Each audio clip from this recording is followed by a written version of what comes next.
अपने पिता एवं माता कैकेयी के प्रकोष्ठ से राम अपनी माता कौशल्या के पास पहुंचे। अनुज लक्ष्मण वहां पर पहले से ही उपस्थित थे। राम ने माता का चरण स्पर्श किया और कहा, हे माता। माता कैकेयी के द्वारा 2 वर मांगने पर पिताजी ने भाई भरत को अयोध्या का राज्य और मुझे 14 वर्ष का वनवास दिया है। अतः मैं वन के लिए प्रस्थान कर रहा हूँ। विदा होने के पूर्व आप मुझे आशीर्वाद दीजिए। राम द्वारा कहे गए इन हृदय विदारक वचनों को सुनकर कौशल्या मूर्छित हो गई। राम ने उनका यथोचित उपचार किया और मूर्छा भंग होने पर वे विलाप करने लगी।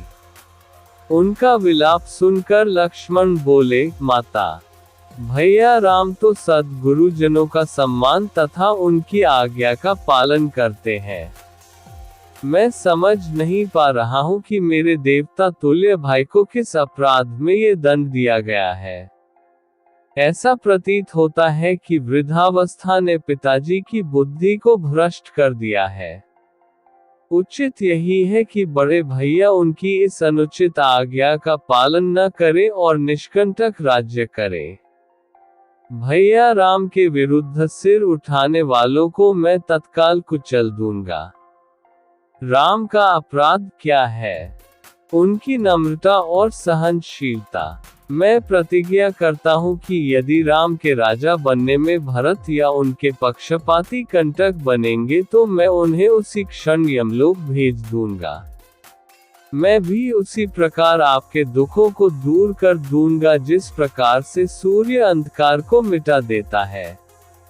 लक्ष्मण के शब्दों से माता कौशल्या को ढांढस मिला और उन्होंने कहा, पुत्र राम, तुम्हारे छोटे भाई लक्ष्मण का कथन सत्य है। तुम मुझे इस प्रकार बिलखता छोड़कर वन के लिए प्रस्थान नहीं कर सकते।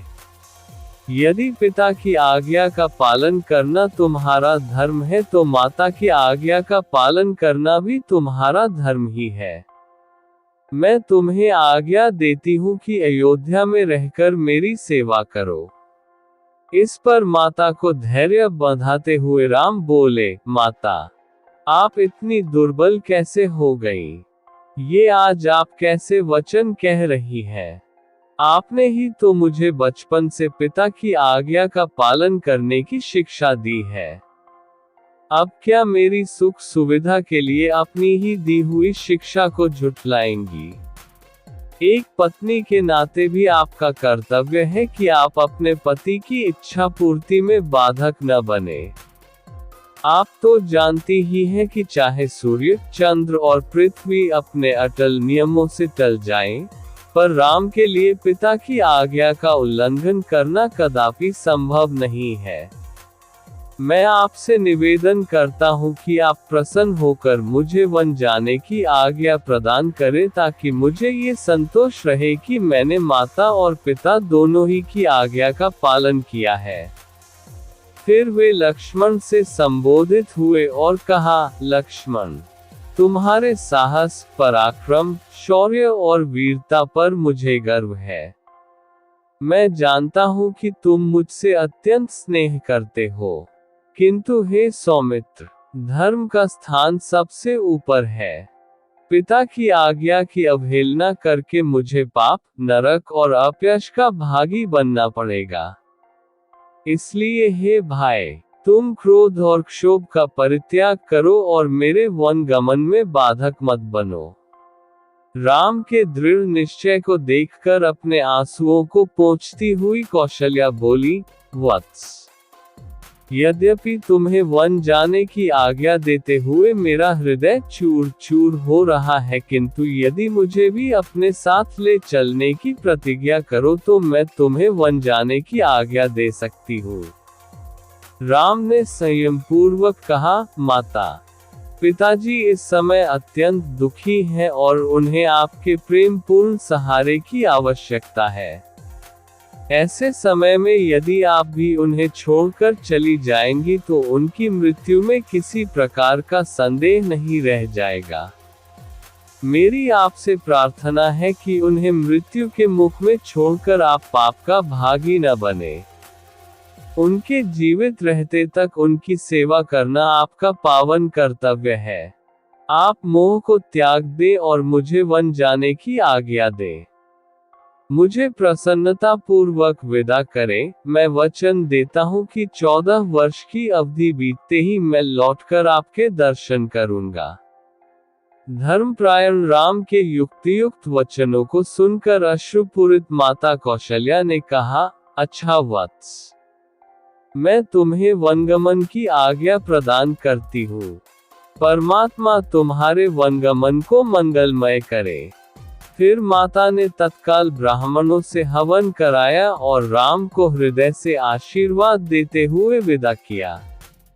ये प्रसंग रामायण के उन क्षणों को प्रस्तुत करता है जब श्री राम ने अपने पिता दशरथ की आज्ञा का पालन करते हुए वनवास जाने का निश्चय किया। ये कथा राम के धर्म, आदर्श और उनकी आज्ञाकारिता को उजागर करती है। मुख्य बिंदु 1. राम का धर्म पालन। श्री राम ने माता कौशल्या को पिता की आज्ञा के पालन का महत्व समझाया। उन्होंने कहा कि माता और पिता दोनों के प्रति समान सम्मान रखना उनका धर्म है।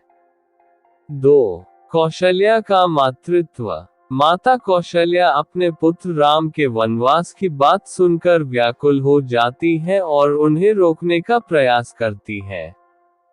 लेकिन राम के तर्कसंगत वचनों को सुनकर वे उन्हें आशीर्वाद देने के लिए तैयार हो जाती है। 3. लक्ष्मण का क्रोध और प्रेम। लक्ष्मण अपने भाई राम पर हुए अन्याय से क्रोधित होकर उन्हें राज्य पर अधिकार जमाने की सलाह देते हैं। लेकिन राम ने उन्हें धर्म और कर्तव्य का पाठ पढ़ाकर शांत किया।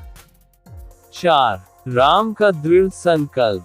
श्री राम ने दृढ़ता से अपने निर्णय पर टिके रहकर माता पिता दोनों का सम्मान बनाए रखा। उन्होंने अपने कर्तव्यों को सर्वोपरि मानते हुए व्यक्तिगत सुख और अधिकार का त्याग किया। 5. परिवार की ममता। ये प्रसंग दर्शाता है कि माता पिता और भाई के प्रेम के बावजूद राम ने धर्म के मार्ग को चुना। संदेश।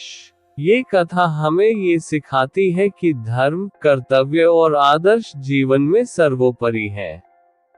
व्यक्तिगत इच्छाओं और भावनाओं से ऊपर उठकर सत्य और न्याय के मार्ग पर चलना ही सच्चे जीवन का आधार है।